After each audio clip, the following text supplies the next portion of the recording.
You guys, rejoice. The lovely and incredibly talented Miss Becka Stone has returned for this episode of Not Your Mother's Podcast. I'm excited to share this with you because I do consider myself a bit of an entrepreneur. She's absolutely an entrepreneur. She's a kick-ass single mom. And this is an episode that I think is going to help just a broad spectrum of so many of us. So whether you're looking for that motivation to get out of bed on Monday morning, that motivation to start your own business, or that motivation to continue the business you've already started that's driving you crazy, I guarantee you this episode holds something for you. We also talk about just a little bit of mishmash in between, whether it's online dating or being a single parent or just finding success in your day-to-day life. This episode is going to help you with all those aspects. So, as always, thank you so much for checking it out. I appreciate your feedback. Please leave it at your own free will. And enjoy this episode with the incredible Miss Becka Stone of Not Your Mother's Podcast. My name's Stuart. This is my friend Becca. And this is the Not Your Mother's Podcast. We're going to toast. Cheers. You don't have to take a sip if you don't want to. It's all good. So, I always like to start the podcast with telling listeners how we first met. Okay. And I think that's very interesting between me and you because this podcast, every time, and I've said this before, every episode that airs, there's always like a first on every episode because this is such a brand new podcast. So we'll get into how we met in a second. I do want to address everyone first and let you guys know, or obviously you can already see this is a new space. Me and Chloe recently relocated.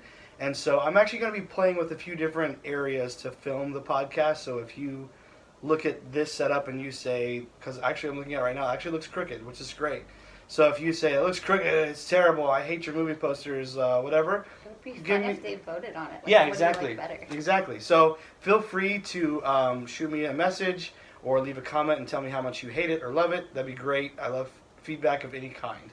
So this is a new space. I don't know, probably the next episode or, we're going to be mixing them up. But at some point it'll be at a different spot, different location in our new space. But I hope you guys enjoy it. And you're going to love this podcast. It's going to be amazing. So me and Becca met. We didn't meet in person the first time. No. We met, I want to say it was via Instagram. Am I correct? Mm-hmm. So I had gone to the Startup Grind event. Was Santa Monica? Santa Monica, where Gary Vaynerchuk was speaking, and we're both big fans. Go ahead. Yeah, say more about it. I was so excited. I got the tickets. It was like buy one, get one free. So me and a friend were going to go. He actually happened to be like an ex-boyfriend. So at the time when I bought it, we were together. Oh, no. So when it happened, I didn't know this. No, when it happened, we were no longer together. And I was actually in a new relationship already. But I kind of thought he was still going to go because he was also like as big of a fan. And he didn't. So it ended up just being me, which was cool. And I had, what's that guy's name? Lewis House? Yeah, Lewis was there. Right in front of me. Yeah, isn't that crazy? And unfortunately, he's so tall. I couldn't see Gary. So I ended up having to get up and go stand because I was like, I need to see the man that's up there. But yeah, so that it was cool. But the funny thing is, I didn't know who he was at that time. Yeah, I didn't. That night, I didn't know who he was either. But it was funny too. Is I think I was signed up on his email, but I was like, I don't know who that guy is. And the girls around me were like, "Oh my God, take a picture!" And they're taking pictures, and I was like, "I don't know anything." Who the fuck is this guy? I also met like another guy there. He has a blog or whatever, and but he was like, "Oh yeah, that House guy," and I'm thinking of that company, the House. House? Yeah. H-U-Z-Z? And I didn't know it was that guy. It's definitely not Lewis. But after the fact, I was like, "Oh my God, I love this guy." Yeah. I just didn't know who he was. Yeah. That's happened to me. Lewis. Every time I meet Gary, Lewis is always there. Which is awesome. Like and you can kind of tell that they have like a really good like bromance. Oh, they definitely do. Yeah, exactly. Yeah. They have a bromance for sure. And they're both really good dudes. But yeah, I remember that he was there that night and someone mentioned that to me. So the guy was sitting next to Dallas Hutchinson. Okay. A lot of people that were there that night, there's some kind of magic with it really. Because a lot of us are connected after the fact. And a lot of us have done really dope shit. Dallas was one of the people that won the contest to go sit with Gary for a day. He told me because that contest was going on and we were there. I don't know if you remember that. Yeah, I think I applied. Yeah, I know I did. And Dallas said like Stone Cold was like, I'm going to win Gary the was contest. like, I'll put your resume at the head of the thing. Yeah, he did. I don't know if that ever happened. It didn't. I'll tell that story. But Dallas said, I'm going to win. Like, I'm going to go meet Gary. And I'm like, dude, you're one of like a gazillion. I'm so proud of him for saying like that. Yeah, he was super confident. And but that's like what our vocabulary needs to It's be. true. And I was like, I don't think so, dude. No, dude, not if I'm going to win. Right? No, I didn't even look at it that way. I was just like, how are you so sure? And he was, and sure enough, a few weeks later, there he was on the show, and I was like, what the fuck? I'm so proud of that guy. Yeah, Dallas Hutchison, look him up. He's good people. But yeah, that night I did get to do part of the Q&A. I was You did? You so stood up? nervous. I remember watching you. I didn't know That's who you were. so funny. But I totally watched you. Yeah, I was so fascinated. I was literally at Disneyland. It felt like oh, I was same so here. excited. Was that the first time you'd ever met Gary or been? Yes. Yeah, that was the same for me. I'd never and I met made him a bunch before of either. friends like that were around me. Yeah. And it's so funny. Like probably one of my favorite moments was that. At first, I was like, "Oh man, he says he's really busy. He has to be somewhere in like 20 minutes." Yeah. So I don't want to bother him. And we all bothered him. But for whatever reason, I was like, you know what? I'm not gonna get to see him again. So that's it. This is your one shot. So I just walked up. Little did I know there was a huge line, and I walked up to him, and the guy that I was sitting next to was really sweet. He was like, look, take my picture and I'll take yours. I'm like, fuck yeah. Hell yeah. But I didn't realize until after that whole little situation that there was actually a line. You cut the I was the like, whole I did. I just walked out. I was like, Asshole. hello, Gary. Like, you and I are buds, and that's my favorite picture. It's still my profile picture. I've seen it. Like, yeah, I love it. I love it, and I tell people, That's awesome. and not everyone knows who he is, which doesn't that blows kind my of blow your mind. mind sometimes? I'm It like, does for me. all I do all day long is think about him, so I don't know what else to tell people. Right? How do you not It's know kind of who like this that is? whole like, what would Jesus do? But it's what would Gary Gary Vaynerchuk do? He would say, "Fuck you, shut up, just do It it. didn't work. Yeah. Like, stop asking questions, Yes. just get up and do it." Mm-hmm. Absolutely. And so I think that was a really cool evening. So what happened was, I'm pretty sure what I did was I made my post on Instagram, and then I just went through the Startup Grind and Gary Vee posts and just found everyone else that was there and commented and liked, and then me and you talked back and forth a little bit. I think shortly thereafter we're Facebook friends, and then so we talked about Gary. There's a lot to say about Gary, but I am telling you guys how I know Becca. So then I think we only ever saw each other one other time after that, or am I incorrect? I think it was just the concert that we went to. Yeah, we went to a Safety Suit concert, which was really cool. I'd never seen them before, and all the concerts. That was a good concert. Yeah, and all the it wasn't even a concert. I guess I don't know. It's just a little hole in the wall bar. I looked it up today. As the Troubadour is where it was, and I feel like it's also in Santa Monica, definitely in the LA area. Yeah. But we went to that, and then because that's when I was still working in Pasadena. I just went right from work. Yeah, that's right. You did. Yep. Yeah, that line was out the door. That was around the block actually. We were standing in line. Anyway, so I know Becca, and I just think it's very cool that we know each other initially only through social media, and connected through someone whose whole thing is social media, who's by Gary. So I like the fact that there's a lot of people that want to talk a lot of shit on social media, and I don't throw everything they say in the trash. Like, there are negatives, but there's negatives with everything. Everything, your car is a negative, your job, like everything could be negative, or used in a negative way, I should say. And so I like to speak to that and say, like, this relationship wouldn't exist were it not for social media. Like, really, it's just not possible. Or Gary. Oh, my God. Yeah, okay. I thought I was a fan, you guys. She's really a fan. So I might be, yeah. Super fan. No, it's great. I love it. I really am. Like, anyone I meet that, like, I met a friend yesterday, and he was telling me how he buys these really, like, vintage, like, 1990s type skateboards. They're brand new. They're all like saran wrapped or that plastic wrap. But he buys them for like $15 and then resells them for $300. What? Because the guy that's selling them just needs to get rid of them, and then people are like, I want that. Wow. And I don't know, like, I think he buys them without the bearings and the wheels. Okay. And then he adds that. Them. Yeah, that's and cool. I'm like, and I was like, dude, first of all, that's brilliant. You and I need to be buds. And so we exchanged numbers. Yeah. And we just talked about Gary Vee all night. Yep. Not all night, but like for a couple hours. For a while, yeah. No, that's and I definitely, anytime that I'm trying to, like, I have a friend right now that's doing, she's working in the coffee industry, and I've told her, I said, you need to follow Gary and, like, pay attention, and here's a couple videos. Yeah, especially someone that's trying to do. If I could say something. How do you explain him?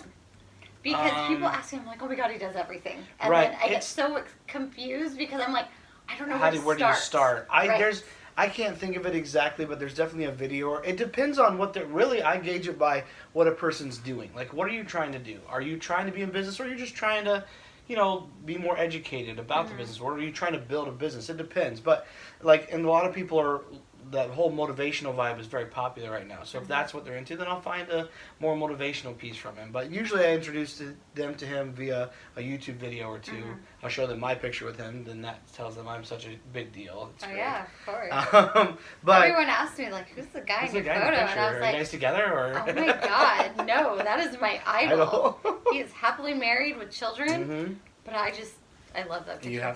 You have to. So I think my favorite thing about him is that he will say, "Fuck you, shut up, go take care of business." Because when you're with your friends that love you and your mom and your buddies and your siblings are like, "Oh, it's okay. It's okay that you failed or whatever." But it's okay, you suck at this.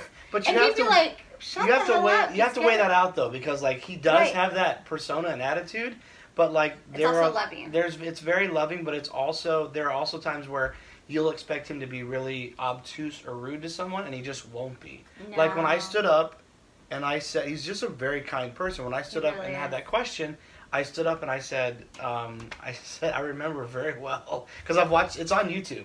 My question is on YouTube. Yeah, if you go way to the end, you can find it. And I need to lose weight again, but I was way fatter than I am right now, so it's hard to watch. But I watch it and I say, I don't know what I said to introduce myself, and I said, I'm nervous as fuck right now. And Gary was like, it's okay, we'll get through this. Like, what's your question? He was very patient. I asked him 2 questions. And and I love that. So anyone that watches this podcast consistently, they probably know I'm a fan, and so they've already looked him up or don't want to, and that's fine.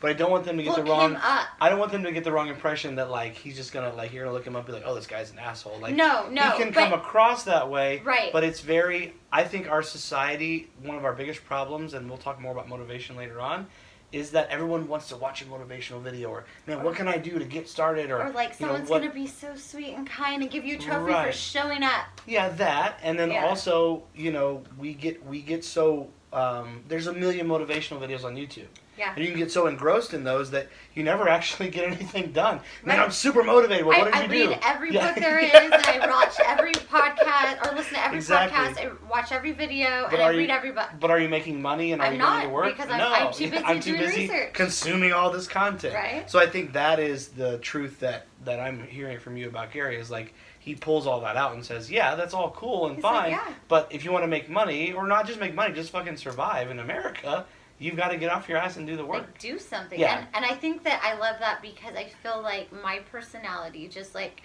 what does he call it? He says, like, his genetic makeup. Yeah. Mine is that I will sit there and I will tell you, oh man, I read 3 books this week. And then you'd be like, oh, okay, what's book 1 about? And I'm like, well, I don't know. I read all 3 of them. I don't know which one this came from, but this one's really great, which means clearly I'm consuming it not correctly, right? Right. Like, or I'm taking it in incorrectly. A little story, but I was at Barnes & Noble, and I was in line buying books with my kids, and I was like, oh man, I love that book. And it was like the tipping point, right? And this guy in front of me had it, and he's like, oh man, what's it about? And then I was like, fuck. Oh, and I had that moment where you just realize, you're like, I think I read 2 books that week, and I clearly didn't. I'm not sure which one that book was, right? Yeah. And so you don't want to tell him something and it be him reading like, right, that woman had no idea. Right, she was lying. She was trying to hit on me. But I was legit. I was like, I love that book. Blank, though. I own that book. I've read that book. But, I think I learned after that, like, that I really need to be mindful of not only reading the books or watching the podcast or listening to the podcast and watching the videos, but I need to be taking notes, and then also figuring out, how do I implement this into my real life? Yeah, how does it apply to me? Like, because if you're, like, and there's things that, for watching and consuming content, like, there's what's called escapism, and, like, that's what you do with sports or movies, and, like, that's good. I think it has a place, and it's important to have that, like, non-realistic thing that's not going to apply to anything, but it's for your downtime, or it's something you really enjoy. I think that's important. But if all this content, or again, books, podcasts, everything, if it becomes your escapism, then you're just wasting more time. Right. So, and I think that segues well into entrepreneurship and being an entrepreneur and or a freelancer. What does that mean? I want to talk about that a little bit because we both are, by definition, those things. Okay. I do think that entrepreneur is a funny word because if you're ever on, let's say, Tinder or Plenty of Fish, or Bumble. not even Bumble. Or Bumble. I said Bundle. Yeah. Bundle? That's a new. So have me download that one. I don't know about that one. Bumble. Sorry. Bundle. So if you're on Bundle or have another drink. If you're on a dating app, let's just leave it at that. How about that? If you're on a dating app, or even you see someone. Every guy on there says he's an entrepreneur. If he says he's an entrepreneur, let me just shout out the ladies really quick. If you're on a dating app, or even if you're on Facebook, and a guy has listed as his job entrepreneur, and that's all it says. It doesn't say entrepreneur at, and CEO or it doesn't say entrepreneur. Yeah, if it just says entrepreneur, he does not have a job. Most likely. I'm not going to say that for... Or that we as women assume you don't have a job, you live with your mama, rent-free, and when she's out of town, you're going to invite us over. That sounds about right. And you play a lot of video games. So I'm not trying to shit on entrepreneurs by saying that. It's just a comical side of it because really people have used that job description as a scapegoat to say, oh, well, I'm an entrepreneur. Oh, awesome. So I do everything. Well, what do you do? Oh, I do everything. Well, tell me one of your everythings. Well, it's, marketing stuff. Okay, cool. Where's your office at? Well, I don't really have one right now. I just work from my laptop at Starbucks. All right, cool. And don't get me wrong. Like, I respect the hustle. It's important. But at some point, you have to have a job. So entrepreneurship is a fickle thing, and a lot of people abuse the term. Right. No, but I get what you're saying. Like if we're not being specific about it, people really don't know. You don't know. Yeah. Or like when you're describing it, like when people ask me, I'm like, oh yeah, well I do this, and then I do you ever this. say you're an entrepreneur? Because I actually don't say that. I say I'm a freelancer. Okay, all right. And then when they go, what do you do? But then you have specifics for what you do as a freelancer. Yeah. Yeah. I don't even say entrepreneur, because... No, because I feel like what you said has been tarnished. It's really been tarnished. Is that the right word? It's two things. It's been tarnished by people. So if you've met someone that's an entrepreneur and they're just a shitty person that doesn't have a job, then, and that's not to say entrepreneurs are shitty people that don't have jobs, but that does apply. No, I'm saying it. We do. We love you, even the shitty people. We love you. So, it goes two ways. It's either I'm an entrepreneur and they're like, oh wow, you must have a Fortune 500 company, and then you're like, oh, I just post on social media, like, oh, well, that's nothing, Or it's like, I'm an entrepreneur. Brand people, and that's like such a hard, like that's like a, how do we make money doing that? Exactly, or you tell them you're an entrepreneur. Not just dating, but just in general, you tell someone you're an entrepreneur, and they're like, oh, okay, sure. That means they've run into someone that doesn't do anything, and that's their definition of an entrepreneur. So you would say you're more of a freelancer. Right. Tell me I know a little bit about what you do, but tell me more about maybe about your art. Okay, so I do commissioned artwork. Okay. So right now I'm working on a baby shower. I did one in December. Basically, I think people get tired of the cheesy stuff we can buy at Party City. Okay, so what do you do? So you're doing a baby shower, but what are you doing? Right. So, I think people get tired of the cheesy stuff. Oh, sorry. I interrupted your pitch. You're fine. God damn it. No, you're fine. You're fine. And what happens is, I would like decoration at my shower that I can also put in the nursery. Oh, so I'm cool. able to paint something that maybe is going to go over the crib or over the dresser, the changing table, and what, and it's whatever the mom wants. Yeah. Or the one I did in December, she was more like, it's whatever you want. And I was like, well, tell me what colors, and I kind of got a color scheme going. What did you do for it? So that one, in December, it was the older daughter, who's 3 right now, named the new baby that was in the mommy's belly, Bubbles. Okay. So everything was Bubbles related to the baby shower. I ended up buying the letters, like the wood letters, and Bubbles. I did like a ombre thing where I did like a kind of like a cream color and gold, and then I got those half pearl beads, but they're like the half. Stick them on. So I did that, and so that was by the mimosa table, Very and then cool. After that, I'm sorry. So then after that, I did a canvas. There, I think it had like a quote where she sparkles and she's bubbly, super cool. like glitter or something. It was really cute. Yeah, and did you post it? I feel like I should have seen that. You posted it. Yeah, it's on my Instagram. Ouch, I'll have to go back and look at it. Now I feel like an asshole. Man. I know, fuck. Sorry. So do you have one commissioned currently, you were saying? So now I'm working on one. It's moon themed. The baby's name is going to be Luna, and so I'm able to... There's a lot you can do with that, right? Yeah. I feel like. So the mom gave me a quote, so I have that, but I'm able to play with the font. I'm able to play with the color. The colors are silver and pink, And I just right now I'm working out like if you guys are artists, you kind of get this, but spray paint is awesome as like a almost like a lubricant on your canvas, which is cool and it looks really pretty. Mm-hmm. But if you're drawing on top of it, pencil, pen doesn't go onto spray paint. Oh, shit. So that's something I'm kind of like dealing with. Did you learn that the hard way? I did with the last baby shower. So now I'm kind of trying to play with it. So you go I am not an artist at all. Okay. But I like to pretend that I am because I watch a lot of Bob Ross. Okay. So he likes to put a layer of paint over his canvas before he paints it. Yes, so like almost like a primer. Yeah. So so like if I were just paint it with acrylic paint, I would do like a primer of white and then do whatever I've done. Yeah. But I've had people like just like friends that actually spray painted like they spray painted a solid color and then they went over it with Sharpie and did like a pretty thing. That's and I was really like, bad? Like it was awesome. Oh, okay. Yeah, and then so you tried which I liked it. So when I did it for my last shower, I learned the hard way because like I've done weddings before, like where I've done other stuff, and I did this huge font. And something I used was like carbon paper. Yes. So like so like carbon paper. So I had written out the font because this was like 3 years ago before I had a printer and I had all the cool stuff. So instead of like just typing it out on the computer and knowing what the letters were, I was able to, I just created the letters like, okay, well, if this is what an S looks like, maybe the letter P will look like this.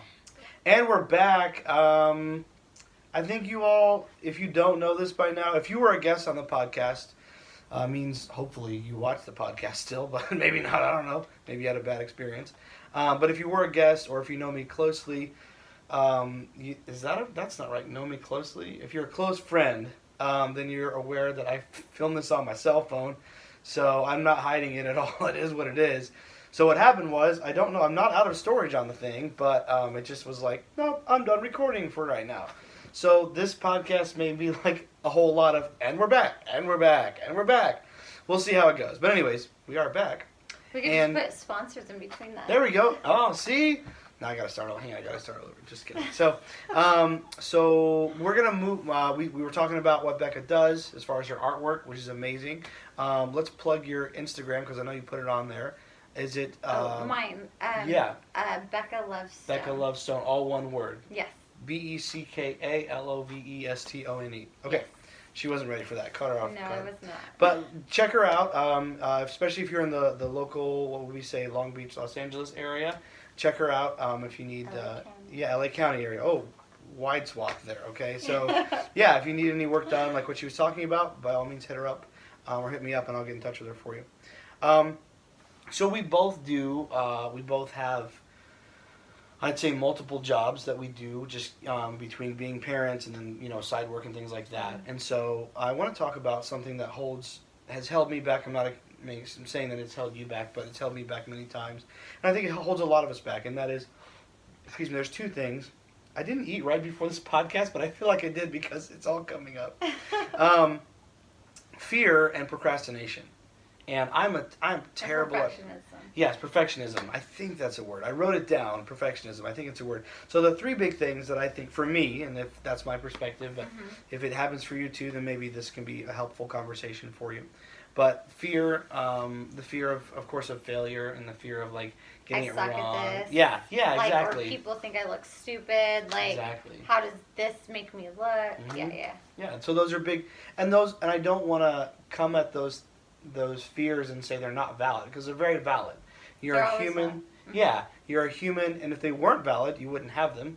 In many cases, not in every case, but in those specific cases, they're very valid. So I think I haven't watched the whole video, and it's short, so I don't have an excuse. But I think Will Smith has something out right now, and it's been out for a few months, about just like failing forward. Okay. And I think it's important for us to understand that failure is a part. And I've written for a few clients. I've written some Motivation Monday posts lately that talk about you're going to fail. Failure is a part of success. Actually, the quote from this week for a client was a Seth MacFarlane quote, of all people. I don't know if you know who that is. Yes, yeah, okay. So, amazing singer, hilarious writer, talented actor. I didn't even realize he's saying. You don't? Okay, no, well, after I just this, know we're that going to listen he's like a voiceover, a lot of stuff. He has a swing album like a Michael Bublé, Frank Sinatra. Oh, nice. Crazy good voice, and he has at least one, maybe two Christmas albums. Terrific. Nice. Terrific. I didn't know this. Yeah, he's really good. So I'll have to introduce you to that later. But his quote was something in regards to sometimes it's a hit and sometimes it's a miss. But I have the same failure rate as everyone else. Mm-hmm. And this guy has multiple, I don't know if they're Emmy winning, but $1 gazillion dollar making shows on TV. Yeah, he would be like an A-list actor. Yeah, absolutely, yeah. Definitely at least a producer or I think too, like us that are maybe not in the industry, we don't see... You don't see all the failures. No, we don't. And that was what I talked about in a post for a client. I said, those failures aren't front and center for you. But your failures and my failures are front and center for us. Like, every day you're waking up, or you're going back. Like, you don't want to launch out on this new thing because it's like, well, I failed at this other thing, so I'll probably fail at this too. You know what? Maybe you will. And that's okay, because all your failures are part of your success. And it's, what do we learn from them, right? Yeah, exactly. So why do you think fear paralyzes us? Let me drink this first, and then I'll tell you. Take a big drink. Right? Maybe I'll tell you. I don't know. I think... Well, I think... honestly, I feel like fear paralyzes me. Mm-hmm. I feel like it paralyzes a lot of people. I think it paralyzes us because it's not just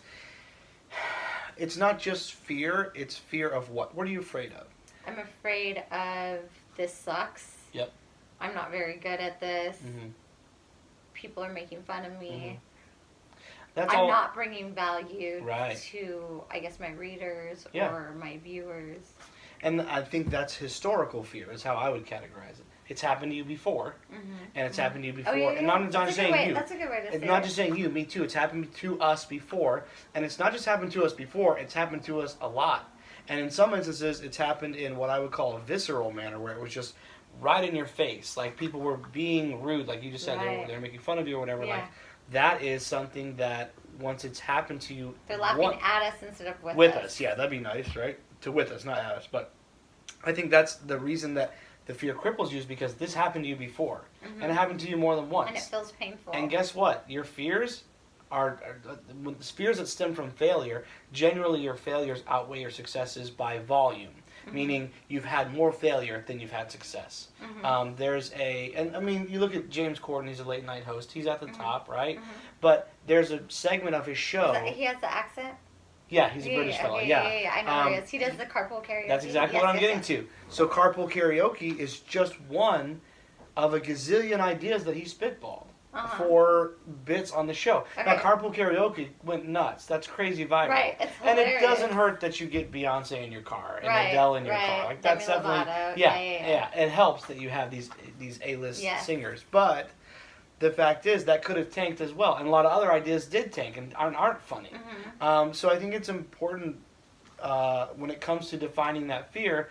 You have to look at it and really, you have to sit with it because it's keeping you from doing what you need to do. So I think I have a lot of fear about a lot of things, but letting it cripple and paralyze you is just, it's so detrimental, and you know it is, and you don't want it to, and you're not sitting there saying, this is terrific. I love that this fear has paralyzed me. Oh my gosh. This is the best feeling uncomfortable is like the best feeling in the world. Mm-hmm. Actually, I had a life coach a while back where I think his website's in the middle seat, and it's basically like nobody wants the middle seat, and he's like, but he chooses the middle seat for that reason. Like, he's like, nobody wants the seat, so I'm just gonna take it and handle it.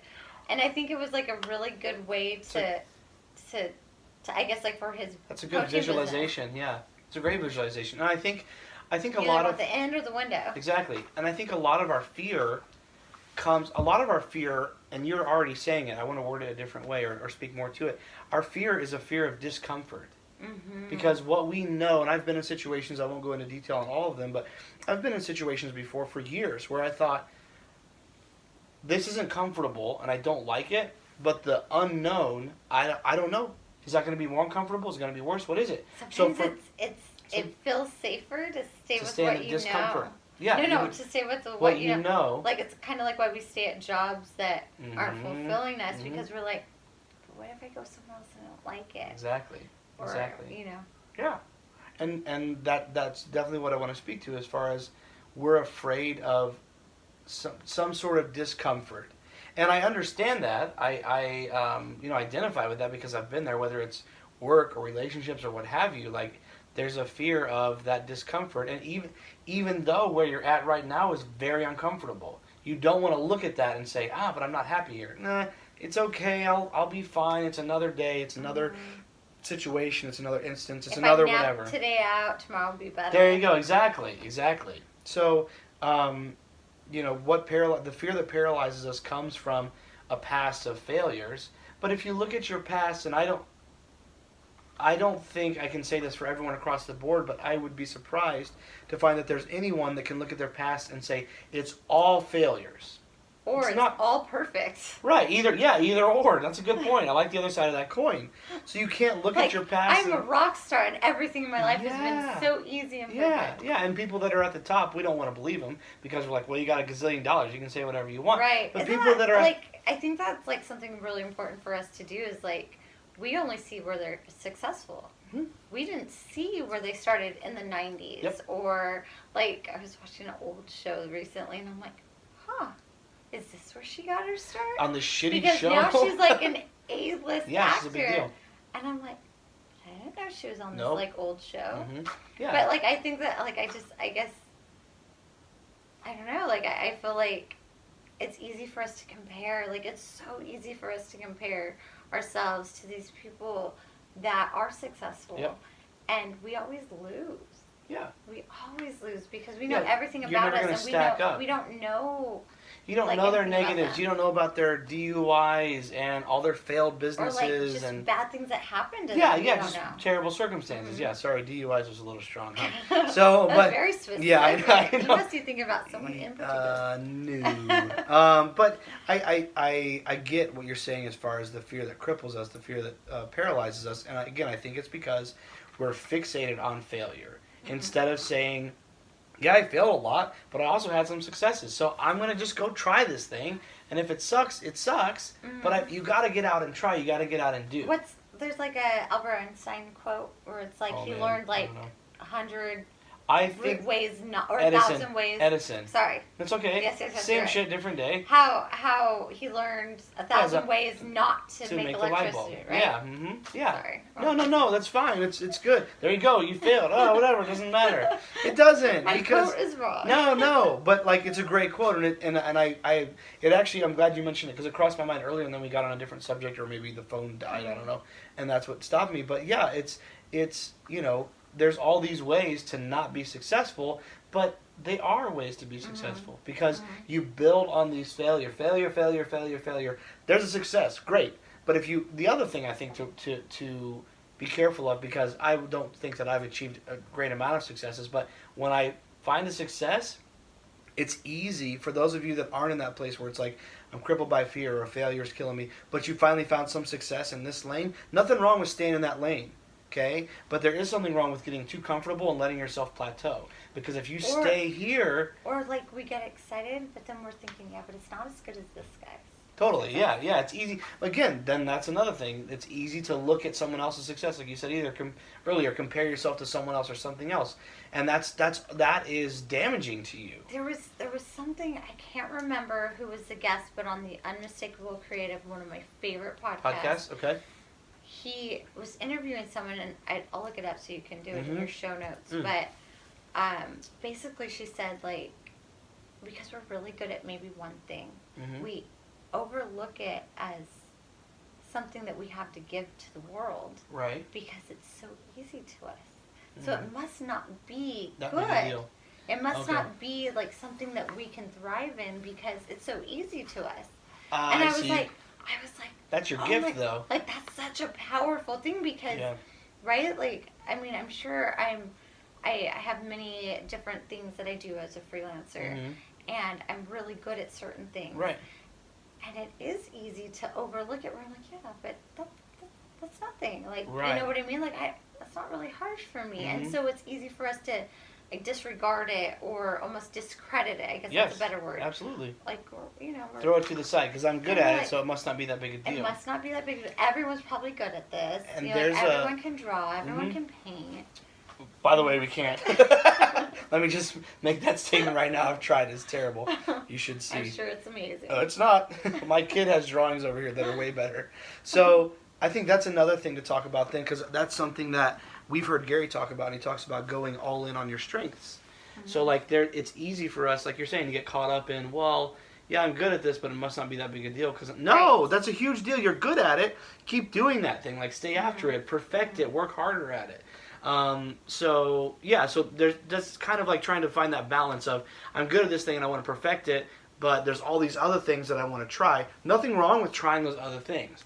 But if you can I think it's about finding a way to make that thing, and not all of us are motivated by money, but I think a lot of us are in the U.S. So if you can find a way... Money's good. Yeah, I'm a fan. If you can find a way to make that thing you're good at make you money, well, then you really won the lottery. Right. Like for me, and we were talking about this before we started the podcast, is if I could make money writing, that's what I would do. I love drawing. I love painting.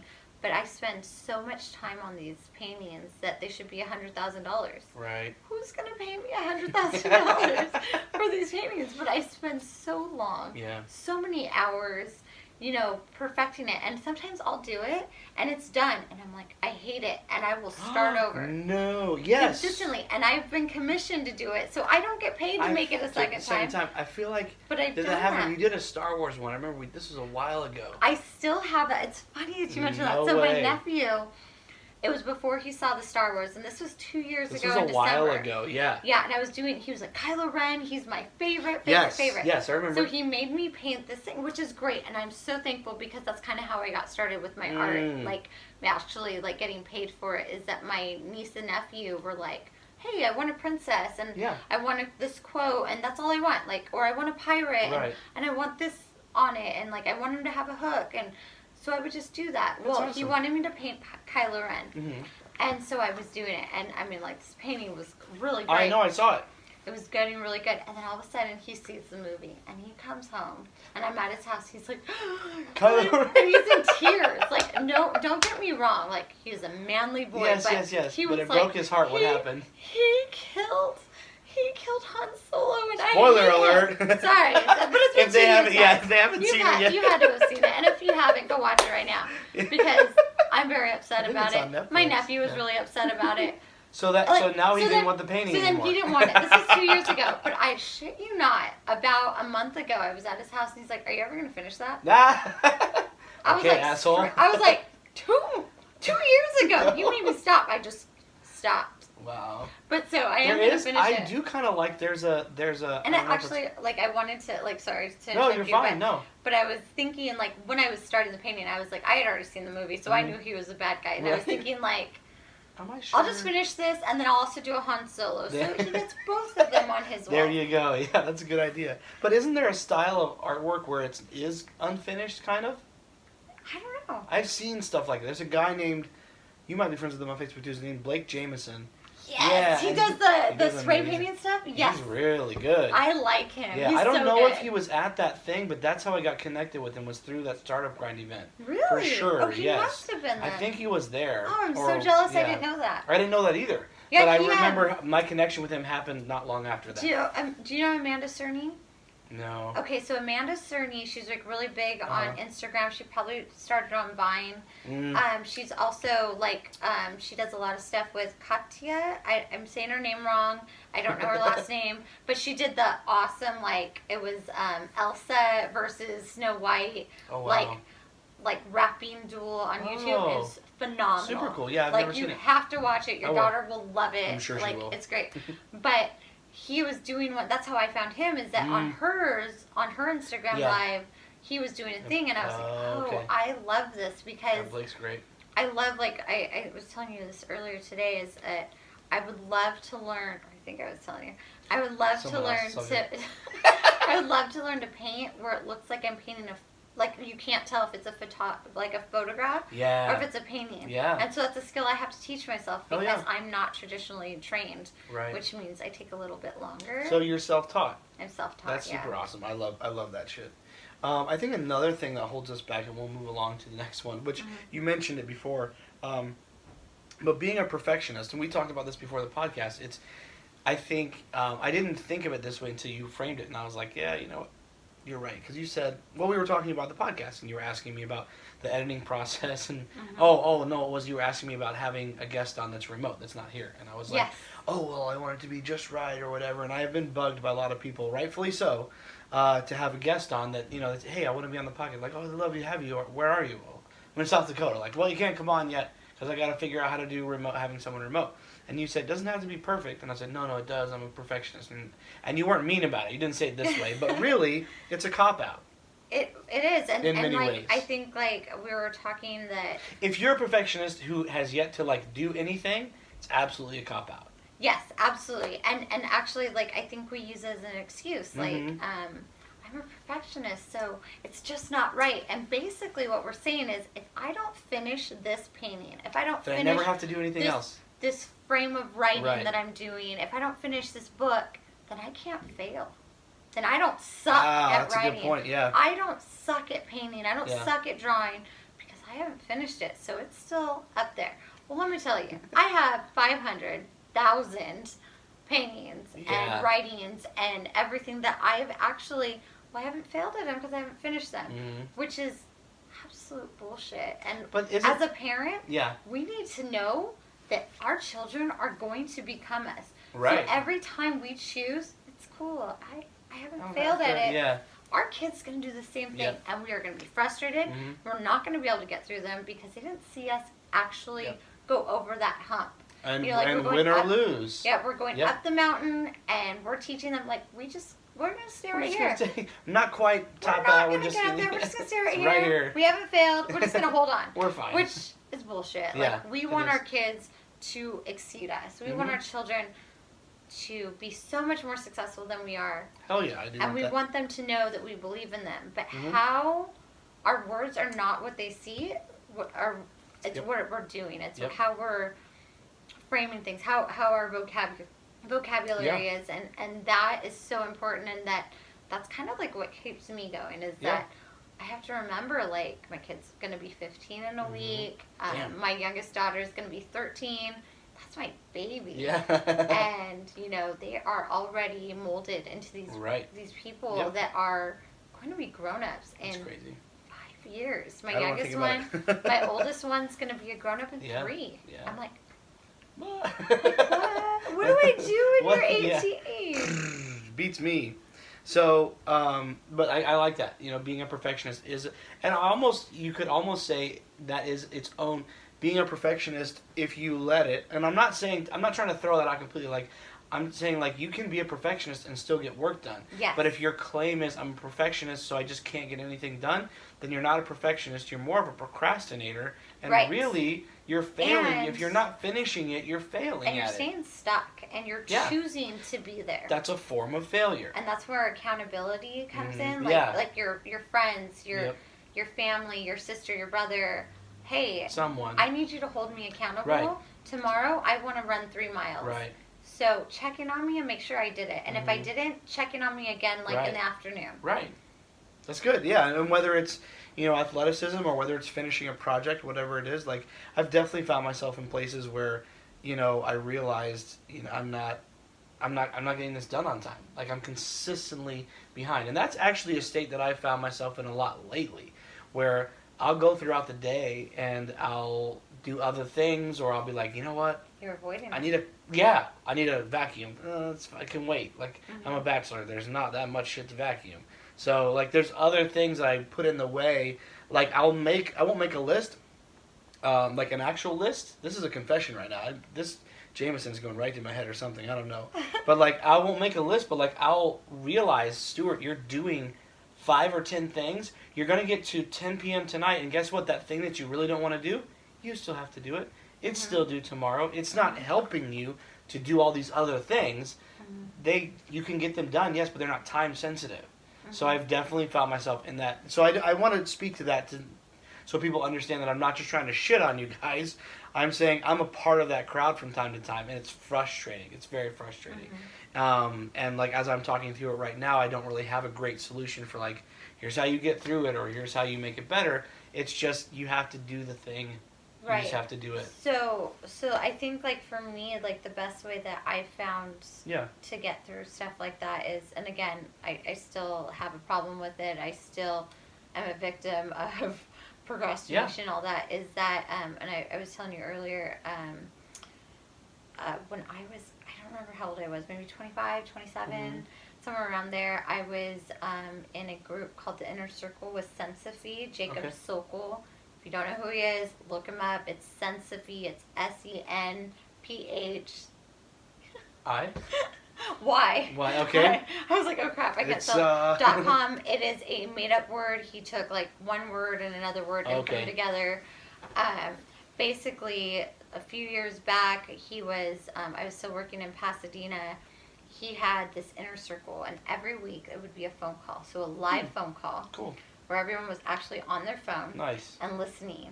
But he was recording it, and so I would get it the next day because I was always at work, so I wasn't able to be on the phone call, but I was able to listen to it. Like a Q&A kind of thing? And it was, yeah, but it was more like a, hey, this is what I'm dealing with, like, I hate my job, or I'm having a hard time with my mother, and I'm doing this, whatever it is. Yeah. And I think the best part about it was that I was able to see, oh, I'm not the it's only not one just that me. thinks that. Yeah. It's not just me. Yeah, that's a beautiful thing. It's not thing. just me that I'm making good money, right. I'm making decent money, why am I not happy? Or this isn't what I thought I'd be doing with my life at this time. And I think that was so great to... I think there's a lot of power in understanding that it's not just you. And that's why I think it was like one of like... It was the first time that I was given permission to be myself. Yeah. Because before that, I would tell you, oh, you know me. There's something wrong with me. No big deal. But this is who I am. I'm sorry. This is just what and it I is. would apologize for being yourself. Consistently for being myself. And then I found this community, and I was like, wait, whoa, hold up. There's other people that are fucked up too. I don't have to apologize anymore. Yeah. There's nothing wrong with me. Yep. And I remember thinking everything, all that weight I carried from middle school, high school, college. I was like, wait. You're saying I am completely normal? Like, I would go through life where I was talking, I was explaining something, and then people would be like, that's nice. And I was like, what? Like, that's not how you would respond to what I just said. No. Or what do you don't have anything to say about that? Yeah, like, exactly. And I remember it would crush me. Really, because it would be my closest friends. It would be my family. It was interesting. And then I found this community, and I was like, wait. You are my people. I can't see any of you. I don't get to be around you. Everyone's all over the place. Right. Like all over the world. But you had that connection. And I had it, and oh my God, it was phenomenal. Like, that will always be the turning point of my life where I was like allowed to be myself. And I think that's, I've raised my daughters that way. Like, You're who you are. You are entitled to speak your mind as long as you're coming from a loving place. Yes. Your opinion matters. And I think it's important for for us to all understand that your narrative is your own. Like, yes, there's outside things that happen, and there's relationships, and there's failure, and there's frustration, and there's catastrophe, right? And there's death, and there's all those things. And so there's all these outside influences that are influencing you. I don't throw those away. Right. But you get to decide. Joe Rogan's just going to come up. It's going to happen.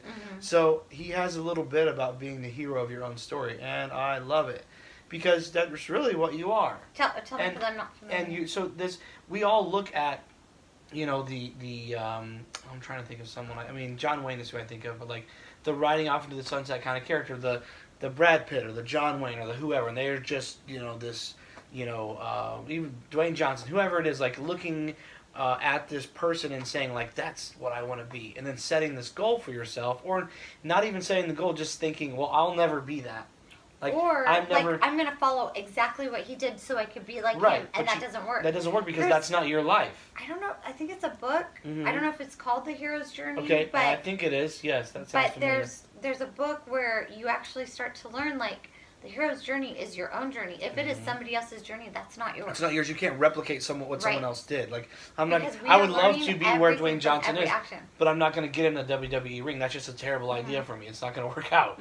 So, yes. Wait, is Dwayne Johnson the Rock, right? Yes. Okay. Yeah, exactly. We did wrestling. Before he did right. football. That's how we knew him before. So, the bit from Joe is what we look at is we look at this person on this pedestal like we talked about earlier, and they're amazing, they're incredible. Whoever it is, man, woman, entrepreneur, business person, actor, Gary Vaynerchuk. I just want to grow up to be just like you. Exactly. There you go. Exactly. But the truth is, but we'll never share that with him. Right? Yeah. Don't tell him.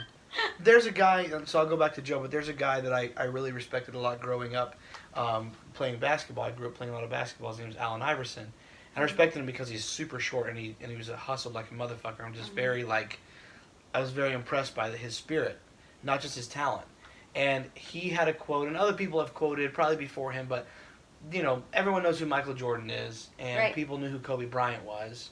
And I think the quote from Iverson was something like, I am not trying to be the next Michael Jordan.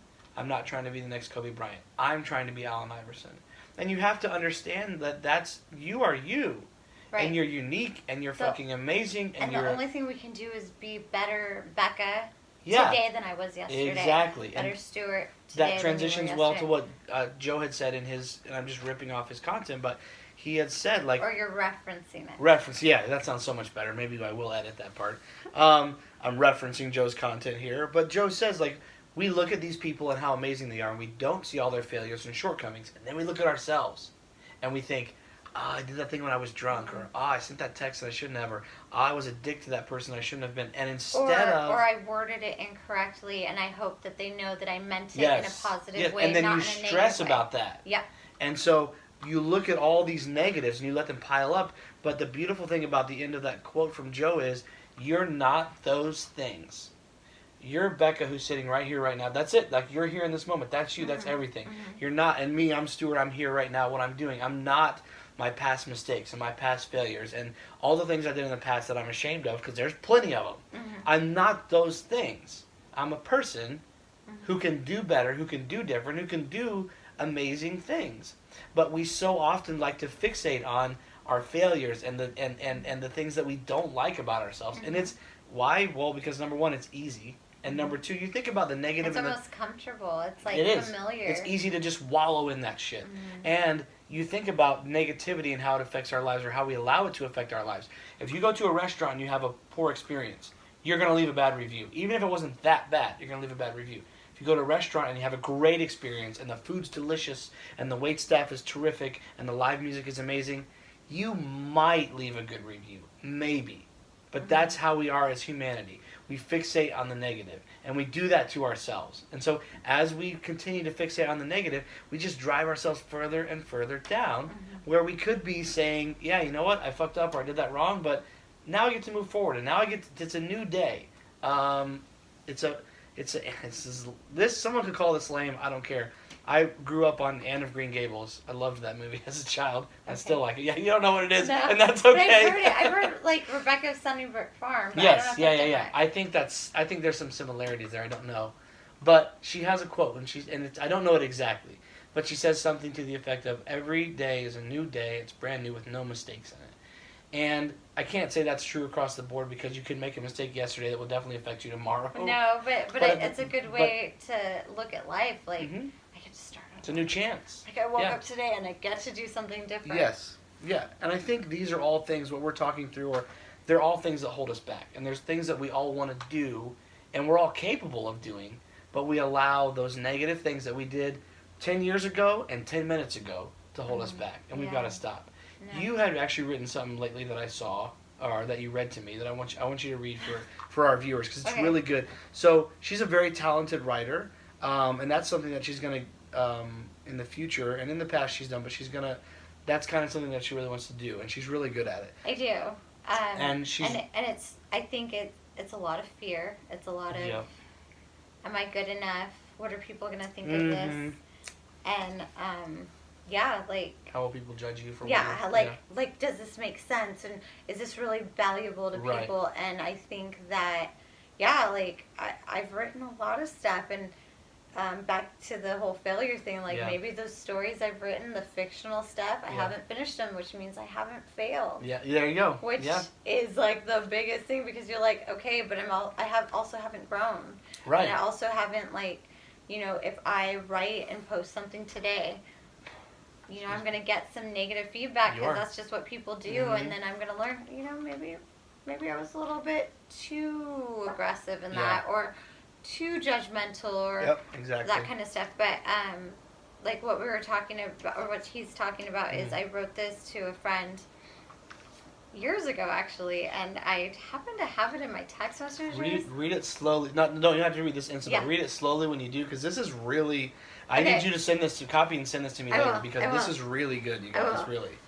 Thank you. I You're appreciate welcome. that. It's true. So basically, I was talking to a friend of mine. This was about 3 years ago, and we both, I love to write. He loves to write, and I was trying to encourage him. And so this is what I wrote him, and so I'll just read it. So I wrote, if your ultimate goal is to be a writer, your ideal daily ritual needs to be to write a post 7 days a week. Rule number 1, let go of how it makes you look and ask yourself, how can I serve, inspire, motivate, etc. my readers? Make it all about them. It takes the pressure off. Rule number 2, no one is reading your posts. So I'm sorry, but you have to remind yourself that it's not do or die. This is the first step to becoming a real life professional writer. Once you get that down, hit me up for step 2. This is your one shot. You don't have to be perfect ever. You do not need to commit to you do need to commit to having a growth mindset. You do need to love yourself daily by writing daily. Do so you can grow.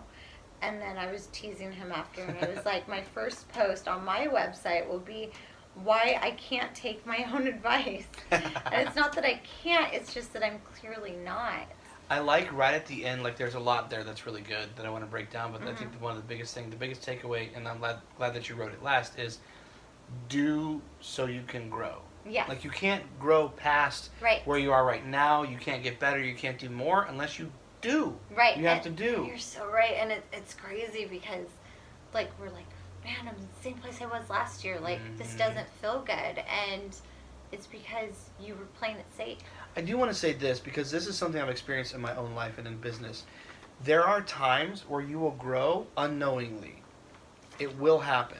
And I'm not saying this is across the board, or this is something you need to look for or search for or try to do or be, but you can grow without knowing it. It can happen where you can get better at things, and you can get, for me, it's more clients, or you can get, you can become more skilled at something, and it's just happening because you're just doing all the time. And it gets really hectic, very hectic, because you're like that dog trying to catch its tail all day. I've been there, and I'm kind of there right now where it's just I'm busy. But in all of that busyness, there's a quote. Now I'm trying to remember it. There's a difference between being busy, looking busy, and being productive. Thank you. Yeah, I don't know who said that, but it's very true. But I actually used it a couple weeks ago for a client. But being busy and being productive are two different things, and it's very easy to look. It's very easy to look busy and not actually get anything done. Or to think you're being busy because you're researching for 10 hours, and then you don't write anything or you don't act on it. So, but what I'm trying to get at is sometimes it is rare, but I want to encourage people that if you feel like you're just busy and you can barely catch up, use that barometer. Look where you were last year. If you're in the same place doing the same thing and you're making the same amount of money and you have the same level of success, then most likely you're just busy. You're not productive. Right. And that's actually really important for you to consciously say, what can I do today that my future self 5 years from now, do something for that person, because that person's going to be so excited that you've jumped from here to there. Because if you don't, your future self's going to be angry. Absolutely, yeah. And angry and depressed and man, why am I still here? Right. Or why am I still in this relationship? Or why am I so I'm comfortable, but why can't I have what I want and be happy? Right, and be happy. And I think that's so important, even job wise. I loved my job. I was good at my job. And I would have never left. But the choice was made for me. And because that choice was made for me, now I'm a freelancer. Right. And I never in a million years would have said, oh, peace out, guys, and then gone to be a freelancer. And I'm so much happier. I'm happy so for much you. That's happier. awesome. Yeah. Like, I'm not making the same money I used to make, but if am you're so happy happy doing what you're doing. I wake up, I do my thing, I take my kids to school, I get to pick them up, I get to be at everything. Yeah.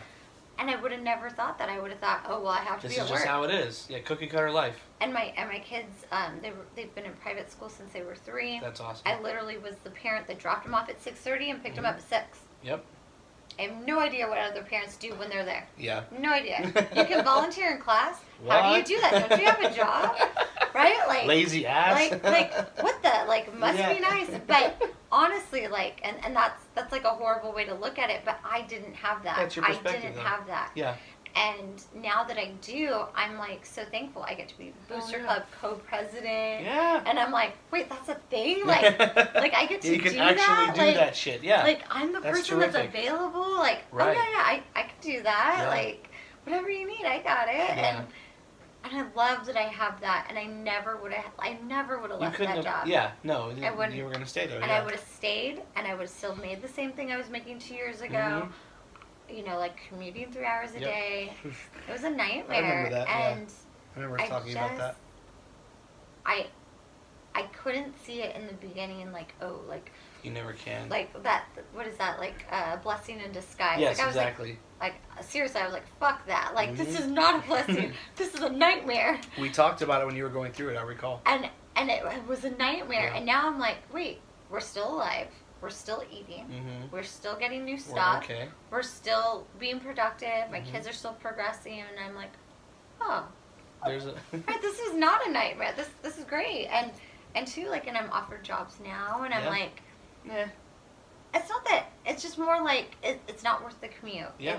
It's not worth trying to get someone else or paying someone to pick up my kids. Yeah, and when you can do it yourself. Right, and I'm like, like I would love to get a full-time job, but it has to be the right fit. It has to be the right pay. See, and that's a beautiful place to be in. A lot of us aren't in that place where we can go out, not necessarily go out, but like have jobs offered to us and say, yeah, it's just not a good fit. Like, man, and I think that's just a beautiful place for you to be in, for anyone to be in. Not a lot of us are in that place where we can turn down work and be like, I'd like it, but it's got to be worth my while, and this job is not worth my while. Like, what? Right. In 2018 in America, to be able to put yourself in a position where you can say that, that's fucking awesome. Right, and again, I'm very blessed, and again, this was not where I thought I'd be. No, right? No, like, no, I thought I don't know, I would have probably been at that firm. Like, I would not have been here, but sure. I'm glad that I am. Like, I have so much freedom, and I have so much time to be with my kids, and like when your kids turn teenagers, it starts to get scary as a parent. I don't want to think about it. I really don't. It gets scary because you're like, oh shit! Like in 3 years, she's gonna leave me. Yeah. Like in 5 years, she's gone, and then I'm by myself, and what am I gonna do? And it's like, and it's so close. Like, I mean, literally on one hand, 5 years. Like, she's gone. That's crazy. And I just, but now I get to be there. I get to spend as much time with them as I want, and that's really nice. Hell yeah. Well, good for you. Yeah. So I want to talk a little bit more about, well, not more because we didn't really get into it, but when I first met you, we talked a lot about a business idea and some work that you were doing called Love Seeds. Yes. And I want you to, and it's not just, and now like some of you might turn it off, I get it, like, oh, we're going to talk about the business again. It's not a business so much as it is a concept of just being a loving person and how to propagate that love properly, I think. That's how I would summarize it. So I want you to, yes, the business, let's talk about that, but let's also, I want to hear from you on what's your motivation behind that? What was, what got you started on that thought process? And what is, when, again, Love Seeds, I don't, most people don't know what that means. Like, what does it mean? Okay, so Love Seeds Daily, it's my website, but it is a spin on the marketing ideas of planting your seeds. So when I was really young, I was probably about 21, 22, I got my real estate license, and at the real estate agency I was working at... Isn't it crazy to be at an age where 21 is really young now? I still look 21, right? I'm just kidding. Yeah, you do. I'm totally playing. But I was like... so they were teaching us about planting your seeds. So, I'm sure you guys get the calendars, the notebooks from these real estate agents. And basically the point of that is that when you're looking to buy or sell you're like, oh yeah, I got that guy's number in my as junk drawer. As an agent, that's an investment. You're not buying 5 calendars or 2 magnets. You're buying 5,000 and 20,000. Yes. Yeah. And then you're hiring someone to go drop them off because you know, like, it would be forever. Like, yeah, you absolutely. Yeah, no, you wouldn't sell any houses. But that's what you do, and it's interesting. So that's what I learned. And so Love Seeds is about planting love everywhere. So when I'm at the Starbucks drive-thru, I want to pay for the guy behind me. Yeah. He doesn't know that, but I get to pay for him. I'm at I don't know, like at the Sprint store, and there's someone with a stroller. I hold the door open. Yeah. Just because, you know, or there's someone behind me. And I want to interject. I'm sorry, because I have like a real life instance that just happened with holding the door, and it doesn't. Whoever's out there that was, Stuart to talk about himself, like, no, I'm just saying. Not what it's like. No, I know, but I want to make that statement. Anyway, so it was really neat because I was going into Arco, I was going into a gas station, and this lady was coming up behind me, but it wasn't, you know, there's the distance where it's like, there's a distance where it's like, like, if I hold the door open for you, now you got to hustle to get to the door. Like, now you feel like you owe me. Yeah. Or it's the same as, like, if you're going and you're walking in front of traffic, like, you better, like, be going quickly. Yeah. So I didn't want to do that to her, and I honestly didn't even think about it. But I got through the door, and I looked back, and I'm like, I should have held the door. So I go back out, and I hold the door. And sometimes people don't give a shit, and that makes me mad, and I'll say, you're welcome. If someone doesn't say thank you, like, fuck you, man, I held the door for you. And it's not just women, it's just people in general. If I'm holding the door, I say thank you. That's another rant.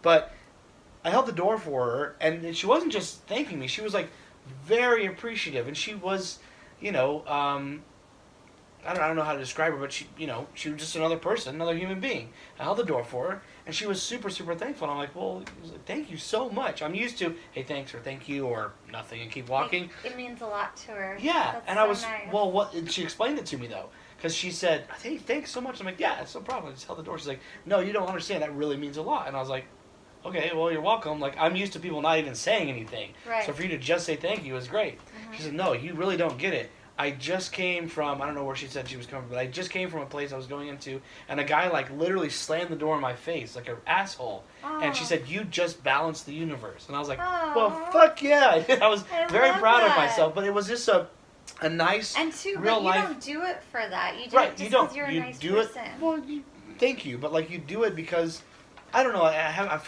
a friend that's going to cover this on his podcast, so I don't want to get into it too much, my buddy Josh, but, you know, there's you were in the middle of your thing. I'm sorry, I totally interrupted. No, you're fine. But there's this thing that we have where we think that, you know, doing good is good. It's good to be good, but, like, what difference does it make? The difference what is it in the grand scheme? Right, in the grand scheme, it just doesn't make that much difference, but it does. And so I won't get into my in-depth thought process behind that, but I just want to speak to that. A real life instance where you're saying, like, hey, plant love, do good. Every once in a while, when you're going throughout your day and you're doing those things, you'll find that to me, that's a reward. Right. For someone to express that to me, it's a huge reward. So I just want to say, like, sometimes that reward comes earlier, even on time, we might think, when they express to you, like, hey, thank you, that means a lot. Anyway, sorry. No, that's fine. Yeah. And that's kind of like where Love Seeds came from, is it, you know, sometimes just smiling at someone brightens their day, or, you know, just letting them go in front of you at Walmart or, you know, Target, wherever you're at. Like, oh, it's fine. I have plenty of time. You can do it. Yeah. Like the lady the other day just did that to me, and I was like, oh, that's my move, man. Right. Like, I was gonna let you that go. Was me. Like, you took my shit. I was gonna let you go, but right. it was really sweet, and she's like, girl, I'm so excited I'm here without my kids. And I thought it was having a good day. And I thought it was so cute. Hell I was like, you're so funny. And I was like, you're gonna miss it, because her baby was like 8. Oh. I was like, my girl's 15. Yeah. She's great. She acts her age about 10% of the time.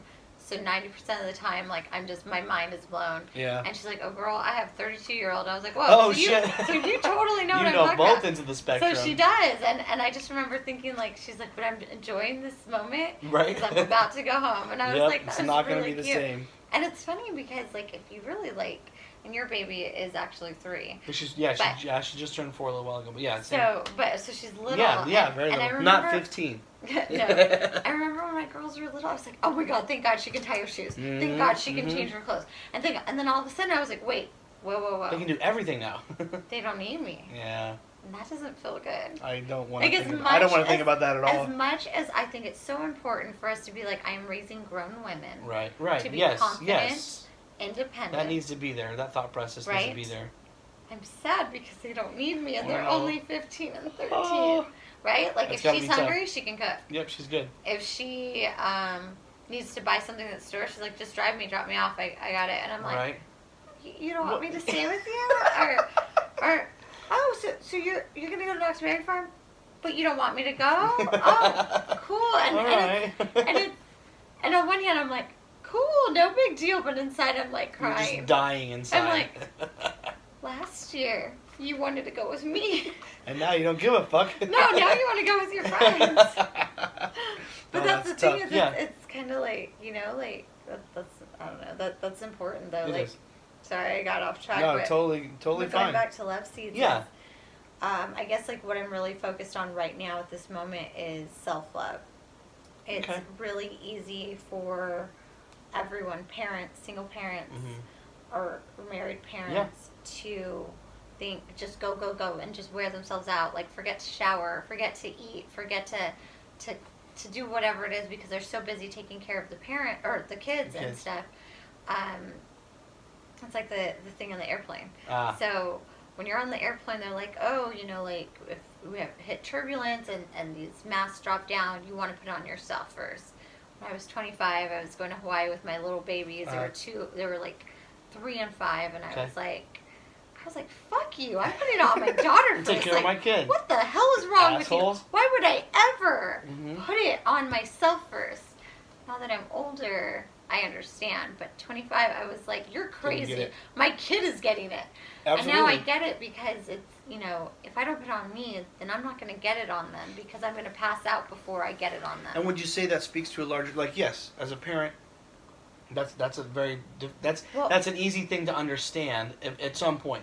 But for humanity, it works as well. If you're not taking care of yourself, how are we going to be able to be kind to other people? And that's what I'm saying is that, so I want to create a place for people to go to remind them that it's okay to run 1 mile today and then shower and then eat breakfast. Maybe say half mile because I'm not. Or half a mile, okay. How about a quarter?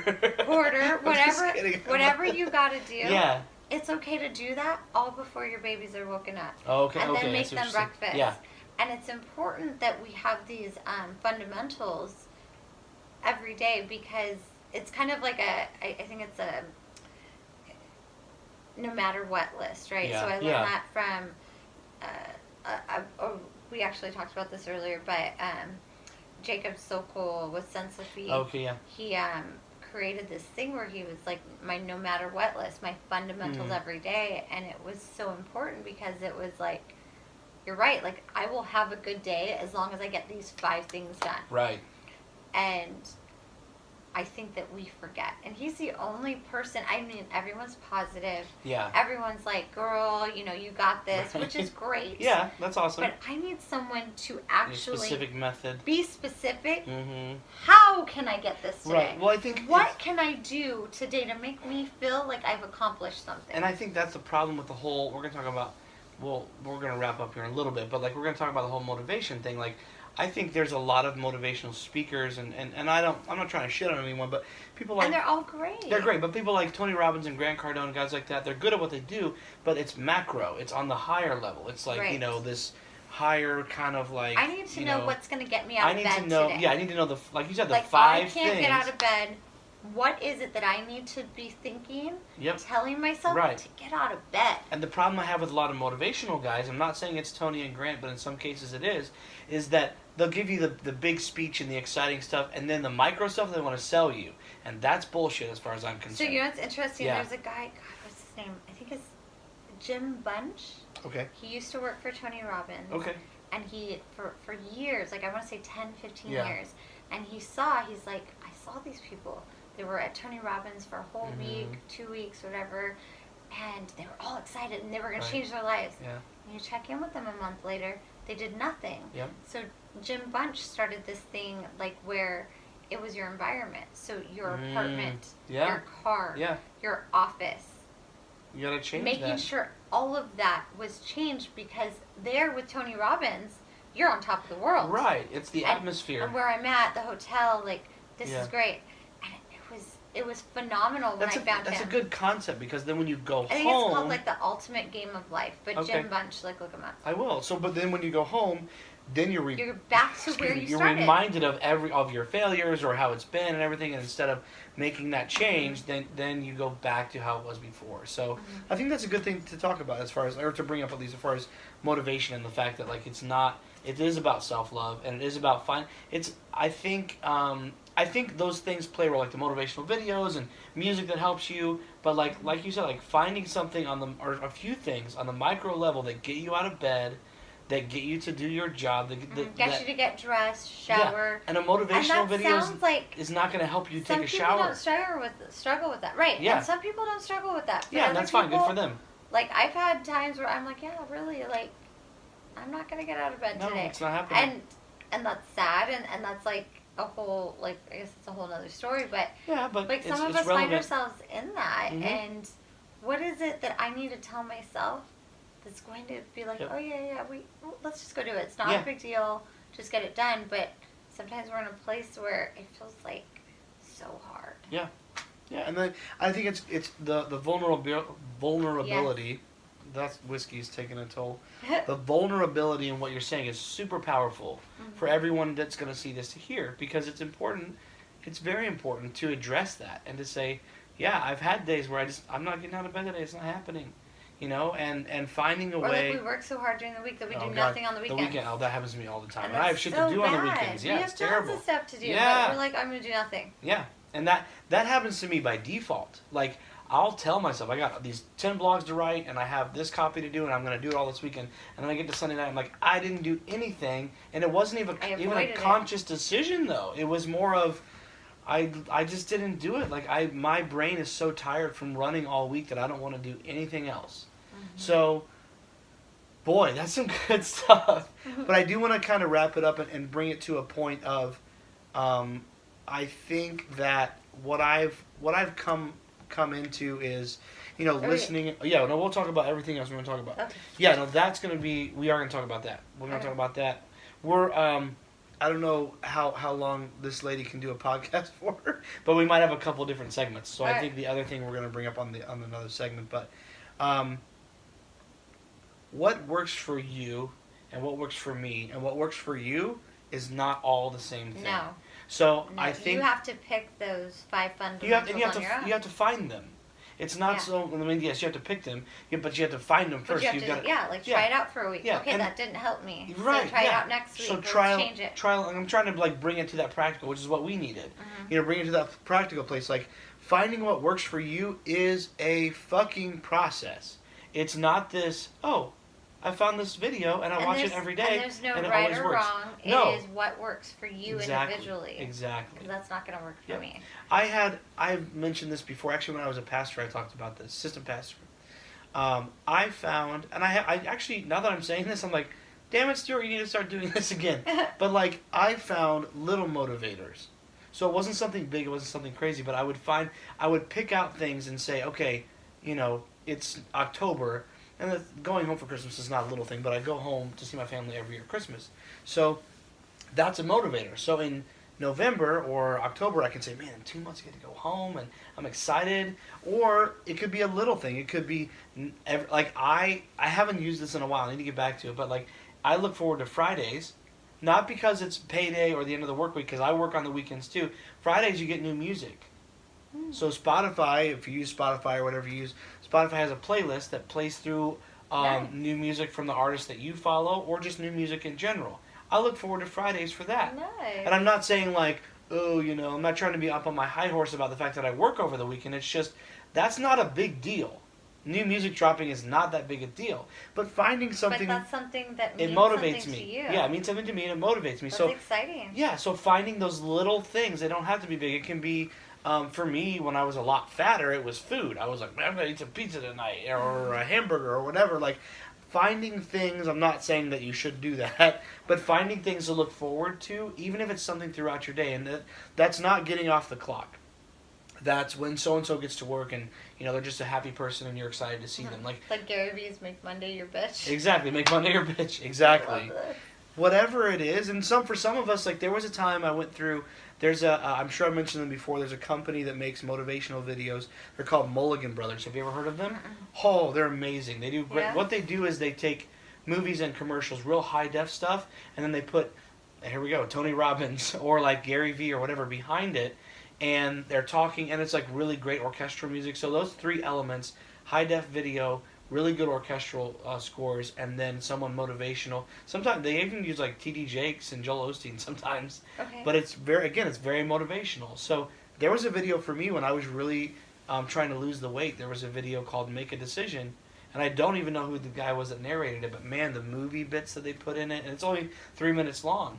But I'd watch that on the treadmill every time I was on the treadmill. Nice. So that was a video that motivated me. So yeah. I know I kind of shit on that earlier, but I think that whoever... I don't think you should. I think that you were letting us know that it's different, like, motivational videos. There's so many now. Yeah, and it's not going to do everything for you. Through, like, what's going to talk to me, it's going to talk to you. Exactly, yeah. And that's really good to notice that. It's like the whole hero's journey. Like, whatever's this hero's journey, that's not mine. It's not mine. It's not Mine's going to be different. And mine better look different because I can't be following in this guy's footsteps or this girl's footsteps. And, I love that. And I don't think that you were shitting on it. I think you were just mentioning that we have so much of it now. Right, yeah. It's you're inundated. It is almost coming out of our ears. Yeah. And so there's so much. It's almost loud. And it's not touching us, like, in our souls where we're like,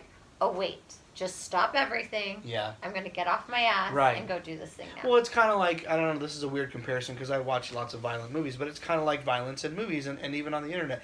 We become very desensitized to it. Like I picked that out because that's an easy thing for us for everyone to identify with. But that's the same thing with the motivational videos. There's just so many of them that it's hard to say, like, you could spend all day watching them and not get anything done. Right. So, anyways, what I'm trying to bring all this, That's the easy part. Yeah, exactly. Yeah, pressing the play button on YouTube is not difficult. Nope, that's awesome. Yeah. Like, but I watch Gary Vee all day long. Yeah, I should be successful. Do shit.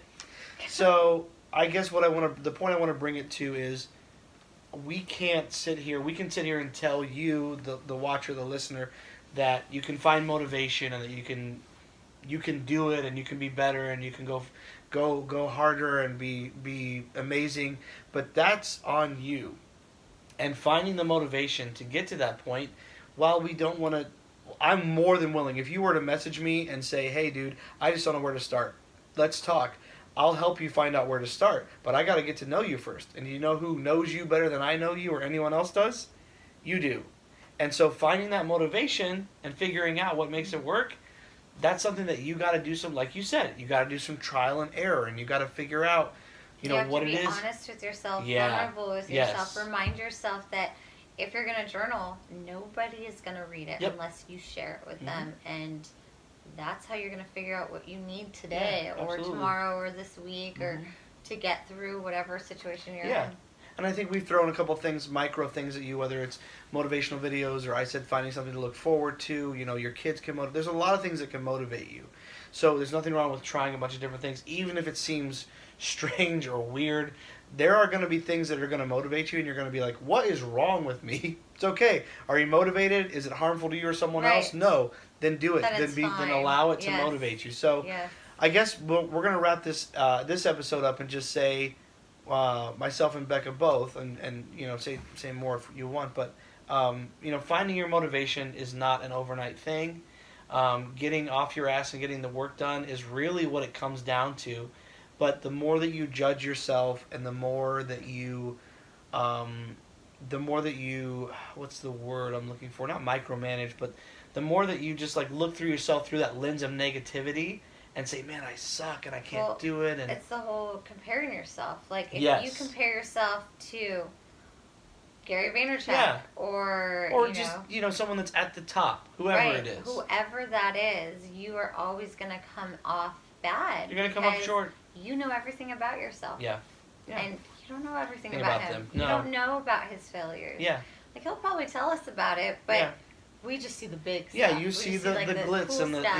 and the flashing lights and all that. So I think there's a balance. There's always balance. That balance is so beautiful, but it's so hard to find. So I think the balance is finding out, not beating yourself up for failing or for doing wrong or for fucking up yesterday. Find the balance between, okay, yesterday was a different day. 5 minutes ago, that meeting was terrible, but I'm here and it's now, and I need to move forward and do better. And if you need to, by the way, I'm not trying to say you need to go from one to the other. I think that can be harmful to you. There's got to be a break in the middle where you reset. You got to have that time, whether it's a week, whether it's a month, whether it's 20 minutes. You have to have that reset period. And I'm not saying that you can. I think you can do without that reset period, but I think it's important for you to process what went wrong before you can go and try again. Right. Whether it's the same thing over again or whether it's something different. So, is there anything else you want to say to motivation? I don't want to cut you short. No, that's it. Okay. So that was a lot. That was our episode of Not Your Mother's Podcast. I hope you guys enjoyed it. If you need some artwork done and you're in the LA County area, hit this woman up. She does amazing work. And I hope that this was helpful. I hope that if you take anything from this, it's that you need to love yourself. And the fact that something's holding you back or you're lacking that motivation to get... It's important to find what makes you feel loved. Yeah, that's good. That's a good point. Yeah. And, whatever point you're at, don't beat yourself up. You can get to the next level. You can get to that place you want to get to, but don't beat yourself up for being where you're at or for your past. Allow yourself to move past that and to do better. And do everything in your power to find those things on that micro level that are going to help you get there. Just little building blocks. Okay, this will be like the third close. So thank you guys so much for watching. I'm super, super happy that you came along, as always. I'm glad you got to meet Becka. She will most likely be back again for another episode. So tell me what you think of the new digs. My Bullet, Rocky, and Superman poster. I would love to hear your feedback on that. And once again, thanks so much for watching.